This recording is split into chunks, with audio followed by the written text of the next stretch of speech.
বিক্রমপুর নামে একটি ছোট্ট গ্রাম ছিল। আর সেই ছোট্ট গ্রামে বিজয় নামের একটি ছেলে ও তার বৃদ্ধ মা বসবাস করত। আর সেই বিজয় মাছের কাজ করত। বলতে পারো সে একজন জেলেই ছিল। মাছ ধরাই তার পেশা নেশা দুটোই ছিল। কিন্তু এমনই দুর্দশা হলো তার, কিছুদিন যাবৎ সে কোনো মাছই মারতে পারছে না। আর এদিকে তার বৃদ্ধ মা বাড়িতে খুবই অসুস্থ ছিল। একটু যে বদ্যিমশাইকে ডেকে আনবে তারও যে উপায় নেই, কারণ বদ্যিকে ডাকলেই তো টাকা দিতে হবে। কিন্তু বিজয় এত টাকা পাবেই বা কোথায়? তারপরেও বিজয়ের চেষ্টার কমতি নেই। তাই তো সে আজও খুব ভোরে ঘুম থেকে উঠে জালটা নিয়ে নদীতে গেল। নদীতে গিয়ে জালটা নদীতে ফেললো। এ কি আমার দুর্ভাগ্য! আজও যে দুটো চারটো পুঁটি বেঁধেছে। এতে এতে আমি কি বিক্রি করব? আর বদ্যিকে কি দেব? আর আমার মায়ের চিকিৎসা আমি কি করে করাবো? হায় ভগবান, এ কি দুর্ভাগ্য হলো আমার! এমন করে চলতে থাকলে কি করে আমি কি করব ভগবান? আমাকে উপায় বলে দাও। আমার আর ভালো লাগছে না, চিন্তায় চিন্তায় মায়ের চিকিৎসা আমি কি করে করাবো? কাঁদতে কাঁদতে বিজয় বাড়িতে চলে এলো। উঠানে দাঁড়াতেই শুনতে পেল তার মায়ের আওয়াজ।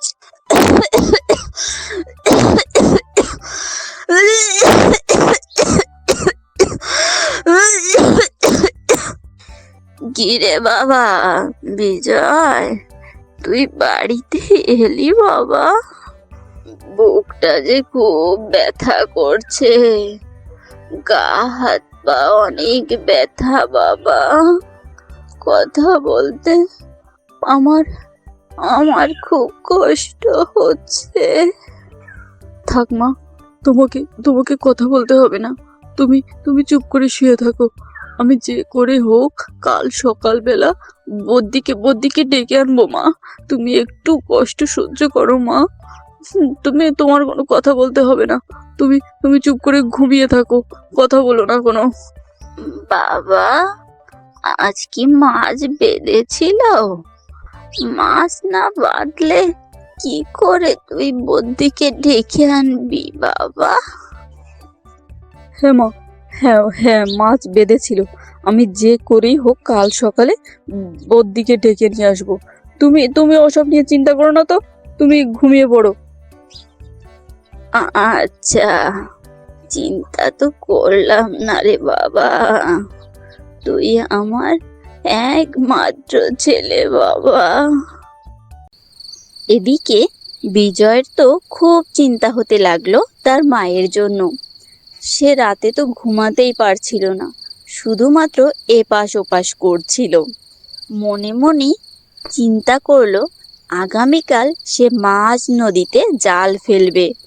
ওই পূব দিকে যাবে জাল ফেলতে, যেখানে নাকি অনেক মাছ পাওয়া যাবে। এই চিন্তা মাথায় নিয়ে বিজয় সে রাতে ঘুমিয়ে পড়ল। পরের দিন ভোরবেলা, খুব ভোরে বিজয় ঘুম থেকে উঠে তার জাল নিয়ে এবং তার সরঞ্জাম নিয়ে নৌকা চালালো পূবের দিকে। যখন সে নদীর মাঝামাঝি পথে এলো, তখন দেখা হলো তার হারুন কাকার সঙ্গে। হারুন কাকা বিজয়কে বলল, বাজান রে, পূবের দিকে যাইতেছ নি? আকাশে দেখছো নি প্রচুর কালো মেঘ হইছে। তুমি এখনে পূবের দিক যাইও না, বিপদ হইতে পারে, বিপদ। না না হারুন কাকা, আমাকে যে যেতেই হবে। আমাকে অনেক মাছ বাঁধাতে হবে। তুমি আমাকে বাধা দিও না কাকা, বাধা দিও না। বাজান রে, বাধা দিতেছি না, বিপদ হইতে পারে তাই কইয়া দিলুম। পূবের আকাশে প্রচুর মেঘ জমাট হইছে, দেখো সাবধানে থাইকো। আমি এখন বাড়িতে রওনা দিতাছি। তখন বিজয় পূবের দিকে জোরে জোরে নৌকা বাইতে শুরু করলো। পূব দিকের মাঝামাঝি সময় যখন সে পৌঁছালো, হঠাৎই তখন ঝড় তুফান শুরু হয়ে গেল। প্রচণ্ড জোরে নদীতে তখন ঝড় তুফান হতে লাগলো। বিজয় তার নৌকাটি হারালো। সে ভাসতে ভাসতে বেহুশ অবস্থায় একটা মরা পোড়ানোর কাঠের উপর গিয়ে পড়ল। আর সেই পোড়া কাঠটি ভাসতে ভাসতে গিয়ে থামলো একটা অজানা জঙ্গলের সামনে। যখনই কাঠটি সেই নাম না জানা জঙ্গলের সামনে গিয়ে পড়ল, তখনই বিজয়ের ঘুম ভাঙল। ঘুম থেকে জেগেই দেখে সে একটা মরা পোড়ানোর কাঠের ওপর শুয়ে আছে, আর সামনে গভীর জঙ্গল। চারিদিকে ঝিঝি পোকার আওয়াজ, মাঝে মাঝে পশু পাখির আওয়াজ, আর মাঝে মাঝে ভয়ানক পশু বাঘের গর্জন। ভয়ে তার গা ছো ছো করতে লাগলো। কিন্তু ভয় করলে তো আর বেঁচে থাকা যাবে না, তাই তো মনে সাহস নিয়ে বিজয় উঠে দাঁড়ালো। আস্তে আস্তে সামনের দিকে এগোতে লাগলো। একদিকে মনে ভীষণ ভয়, আর অন্যদিকে পেটের ভিতর খিদেই যেন চোচো করছে। তাই তো সে প্রথমেই জঙ্গলের ভিতর কিছু ফলমূল খোঁজবার চেষ্টা করছে। হঠাৎই দেখতে পায় একটি বাদর একখান কলা নিয়ে জঙ্গলের ভিতর বসে আছে। তারপর বিজয় একটি লাঠি নিচ থেকে তুলল। হিস হিস হুর হুর, এই যা, ওদিক যা, ওদিক যা, ওদিকে যা। এমন বলতে লাগলে বাদরটি সেখান থেকে দৌড়ে পালালো। তারপর বিজয় মনের সুখে কলাগুলো খেলো। মনের সুখে খেয়ে সেই গাছের নিচেই সে বসে পড়লো একটু শান্তিতে। হঠাৎই শুনতে পায় বাঘের গর্জন। ও মা গো, এই জঙ্গলে দেখি ভয়ানক বাঘও আছে, কোথায় যে পালাই। এই বলে বিজয় একটি বড় গাছের উপর চড়ে বসলো, যাতে বাঘ তাকে না দেখে। এমন করতে থাকলে কি করে হবে? চারিদিকে ভয়ানক পশু পাখি, না জানি কখন আমাকে ধরে খেয়ে ফেলে। রাতে ঘুমানোর একটা ব্যবস্থা করতে হবে। এমন করতে করতে চারিদিক সে ঘুরে ঘুরে দেখতে পেল। হঠাৎই দেখতে পেল একটা উঁচু টিলা। সেটা ছিল পাথরের টিলা। আজ রাতটুকু এই উঁচু টিলাতেই আমাকে ঘুমাতে হবে। এই বলে বিজয় সেই উঁচু টিলার এক কোণায় যে শুয়ে পড়ল।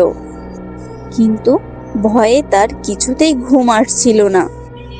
হঠাৎই বিজয় বিকট আওয়াজ শুনতে পায়। আওয়াজ শুনে সে আর ঘুম না পড়ে কান খাড়া দিয়ে সেই আওয়াজ শুনতে থাকে। খাবো খাবো, যাকে পাবো তাকে খাবো, মানুষের রক্ত খাবো, পশু খাবো, পাখি খাবো, যাকে পাবো তাকে খাবো। হ্যাঁ, যাকে পাবো তাকে খাবো, মাছ খাও। কি মজা, কি মজা, পশু খাবো, পাখি খাবো। ও মা গো, এ কি দেখছি আমি?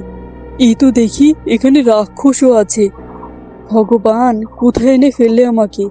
এরা আমাকে দেখার সাথেই তো আমাকে টপ করে গিয়ে গিলে খেয়ে ফেলবে। কোথায় এনে ফেলালে ভগবান? সমস্ত জঙ্গল যেন নড়তে লাগলো। তারা তিনটি রাক্ষস ছিল, দৈত্যর মতো তারা এলো। সমস্ত জঙ্গল যেন নড়তে লাগলো। তাদের পায়ের কম্পনে সবকিছু দুলতে লাগলো। একটা হরিণ হেঁটে যাচ্ছিল, অমনি রাক্ষসটি হরিণটাকে ধরেই গিলে খেয়ে ফেললো। আর ছোট রাক্ষসটি তো হাঁ করেই রইল। যত পশু পাখি যে সেখান দিয়ে যাচ্ছিল সবগুলোই তার মুখের ভিতর পুড়ে নিল। হঠাৎ করে একটি রাক্ষস বলে উঠল, কেমন যেন মাংসের গন্ধ পাচ্ছি। এই জঙ্গলে কি কোনো মানুষ আসে নাকি? আর যদি আসে তাহলে তো আমার ভোজন হবে। বিজয় তখন ভয়ে থরথর করে কাঁপতে লাগছিল। কিছুক্ষণ পর দেখা গেল রাক্ষসগুলো কিছু পশু পাখি ধরে নিয়ে সেখান থেকে আবার উড়ে চলে গেল। তারপর বিজয় একটু নিশ্চিন্তে টিলার উপর ঘুমিয়ে পড়ল। ঘুমোতে ঘুমোতেই অমনি সকাল হয়ে গেল। ঘুমোতেই পারলাম না, সারা রাত ধরে পশু পাখি রাক্ষসের যন্ত্রণা, তার মধ্যে আবার সকাল হয়ে গেল। এখন আমাকে বাড়ি ফেরার রাস্তা আগে খুঁজতে হবে। আমার আর টাকা পয়সা দিয়ে দরকার নাই, আমি এখন বাড়ি ফেরার রাস্তা খুঁজি। এই বলে বিজয় জঙ্গলের চারিদিকে হাঁটাহাঁটি করতে লাগলো যে কোথাও বাড়ি ফেরার রাস্তা পাওয়া যায় কিনা। কিন্তু চারিদিকেই যে ছিল ভয়ানক জঙ্গল আর ভয়ানক পশু পাখির চিৎকার। হঠাৎই সে আবারও বাঘের গর্জন শুনতে পেল। গর্জন শুনে সে ভয়ে দিল ভো দৌড়। আর দৌড়ানোর সময় হঠাৎই তার পায়ে একটা বাক্স বিঁধল। বাক্সে বিঁধে সে সেখানে পড়ে গেল। বাক্সটিতে তালা মারা ছিল। তারপর বিজয় পাথরের এক ছোট্ট টুকরা দিয়ে তালাটিকে ভেঙে ফেলল। আর তালাটি ভাঙার পর খুলেই সে তো অবাক। ওমা, এ আমি কি দেখছি? এ তো আমার চোখে আমি বিশ্বাস করতে পারছি না। এ তো সোনা, মোহরা, জহরত, মানিক। এ কোনো রাজার ফেলে যাওয়া অমূল্য সম্পদ। এ কোনো রাজা হয়তো ফেলে গেছে। মা গো, হ্যাঁ মা, আমি পেরেছি। আমি তোমার চিকিৎসা এখন করাতে পারবো। হ্যাঁ মা, আমি খুব শীঘ্রই বাড়ি ফিরছি মা। তুমি আর চিন্তা করো না মা, আমার আর বদ্যিকে ডাকতে কোনো কষ্ট হবে না মা। তুমি আর চিন্তা করো না, আমি বাড়ি ফিরছি মা, আমি বাড়িতে ফিরছি। এই বলে বিজয় বাক্সাটি নিয়ে খুশি মনে বাড়ি ফেরার রাস্তা খুঁজতে লাগলো। আর এর মধ্যেই আবার সন্ধ্যা নেমে এলো।